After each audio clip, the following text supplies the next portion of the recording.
We're going to talk about solving integrals using antiderivatives. We're continuing our march through section 6.3 here. And I'm going to give you a rule that I used to prove, and last year I didn't. And I don't think it hurt any of my students last year. In fact, it saved us some time. So I'm not going to prove this. I'm debating on whether or not to make a video of the proof as a supplement just so you can see it. Or honestly, there's probably a video out there of a better explanation than what I can do of that proof, because historically it just seemed like I would give it and students would either not understand what was going on, or I'd get to the end of it and they would be like, okay, fine, it's not that interesting. So it's not as it's not as easy to connect the visual with the analytical piece like the first proof that I gave this chapter was. Anyway, that's all to say, I'm going to give you this rule here. And the rule is this: if you want to compute an integral by hand, so here we have the integral from a to b of f of x dx, what we're going to do is take the antiderivative of the function, evaluate it at b, and evaluate it at a. Okay, so capital F here means antiderivative.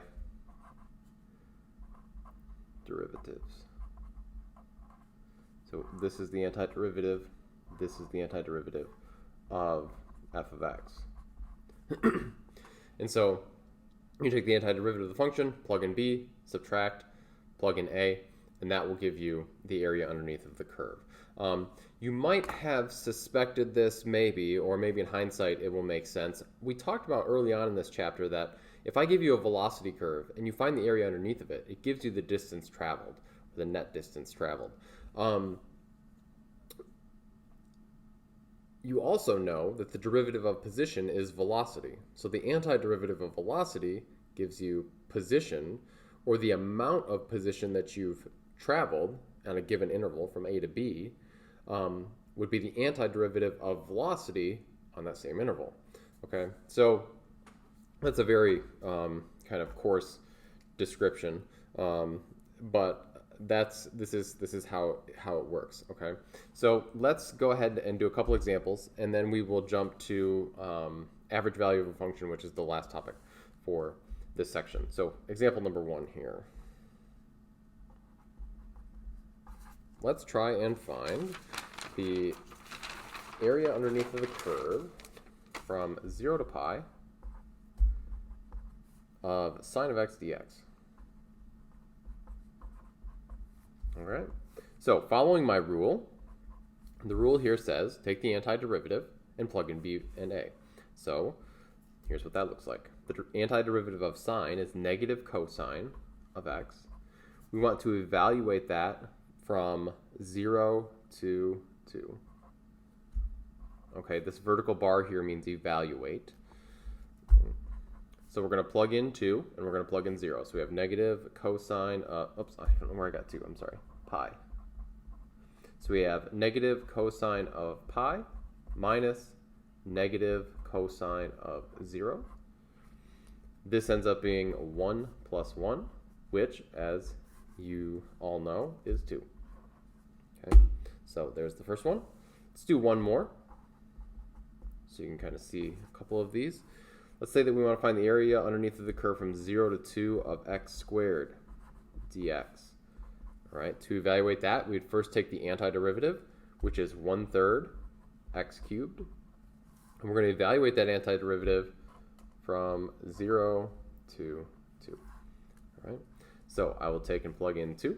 So I have 1/3 2 cubed minus 1/3 times 0 cubed. That turns out to simplify to just 8/3. Okay, so that's how you can solve solve integrals by hand. Now you only can do the you can only do this with functions that you know the antiderivative of, and that's quite a few functions, and that's pretty much all we'll give you in this section is ones that you can do the that you know how to take the antiderivative of. And if you don't know how, then you can then it would be a problem where you'd be expected to use nint. So pay attention to whether the problem is grayed out or not, because that tells you whether you should do it without a calculator or with a calculator. Okay, last topic here, average value of a function. Now, you've already done, hopefully, you've already done an exploration where we looked at average value of a function, and you sort of stumbled into, hopefully, the formula for it. I am going to prove this formula because I just think it's sort of an interesting connection between two things that you might not expect to be connected. So let me show you this real quick. This will be short. All right, so let's take a curve on some interval from A to B. All right, and I'm going to just sketch in the area here.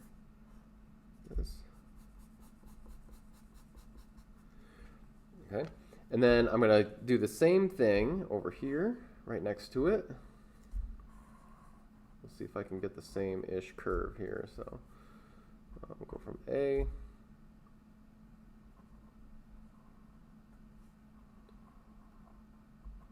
Not quite the same, but you get the idea. It's supposed to be the same. Now, from that activity, hopefully you noticed that what you were doing is you were, especially when you had the rectangles, you were just averaging the rectangles out. So you wanted as much rectangle above a line as was below a line. All right. Now, my example here is not great because the points kind of look like they're at the same level. It doesn't have to be the case there, but what I'm going to do is just imagine everything that's above the average value is canceled out by everything below the average value. In other words, I'm going to draw in the average value line here, because hypothetically that line is somewhere. We don't know where it is for sure, especially in this arbitrary curve. It's somewhere though. And I'm going to draw in that line, and again, the average value will have the characteristic that everything that's above the average value cancels out with everything that's below it. So again, my sketch is not perfect here, but that will form a rectangle. All right. This rectangle has the same area as this area right here. Okay. We're going to leverage that here in a second. The area here, we'll call this A. The area is equal to the integral from A to B, f of x dx. Okay. The area of the purple rectangle here, again, this is the average value. In fact, let's write this in here. This average value will occur at some point C. Okay. And so that average value we'll call f of C.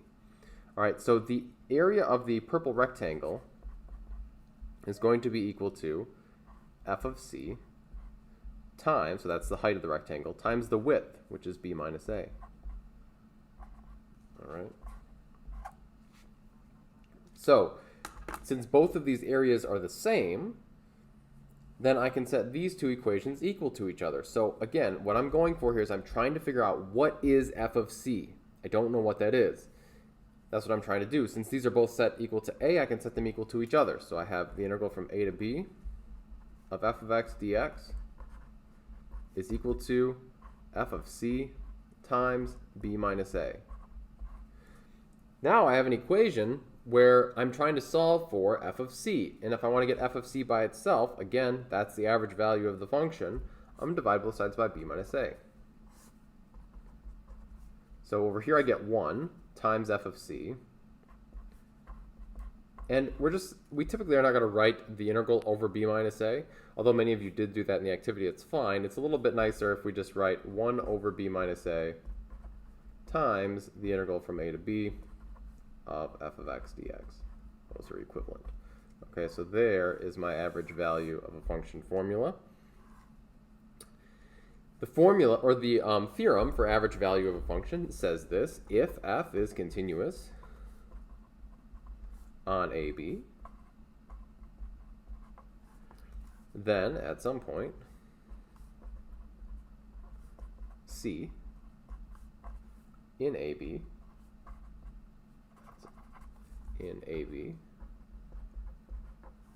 f of C will equal 1 over b minus a times the integral from a to b of f of x dx. Okay, so that's the formula for, or that's the theorem for average value of a function. All right, let's do one example and then we'll call it good. So suppose that I'm trying to find the average value. So you can write it all out if you want. I'm just going to write average value. And we're looking for f of x on the interval from 0 to 3. And my function here is 4 minus x squared. Right? So the way that I'd set this up in all of these average value problems, I need the function and I need the bounds. Once I have that, I have everything.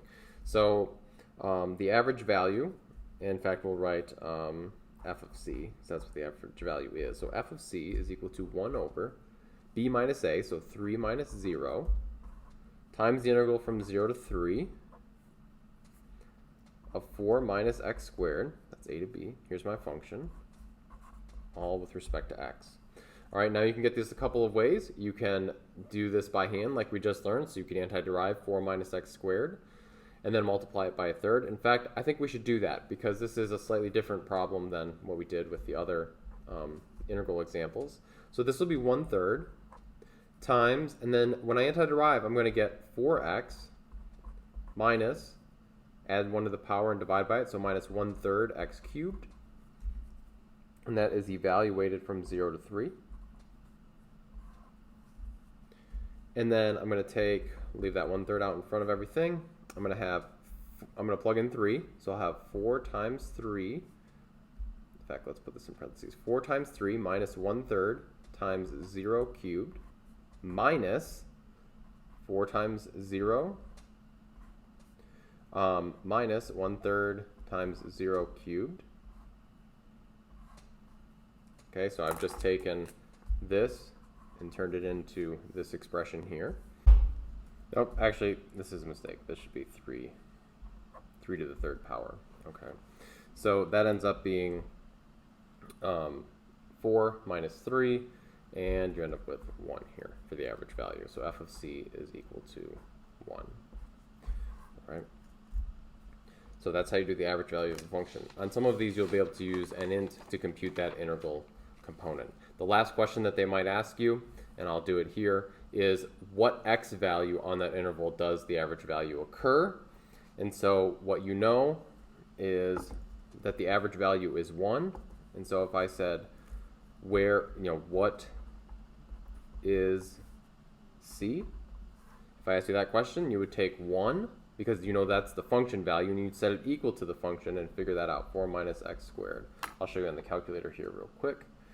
So in the graphing calculator, if you just take 4 minus x squared, and then you set that equal to 1, so you graph 1, y equals 1,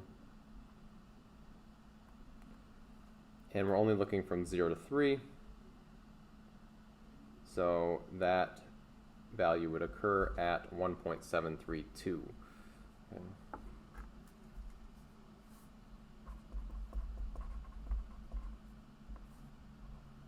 1.732. And so again, or not again, but just to show you again, just to show you what this curve looks like, if we only look at this from 0 to 3, it'd be 0 less than or equal to x, which is less than or equal to 3. And so this is what the curve looks like, the average value occurring there at 1. Okay? And that finally wraps up everything for section 3.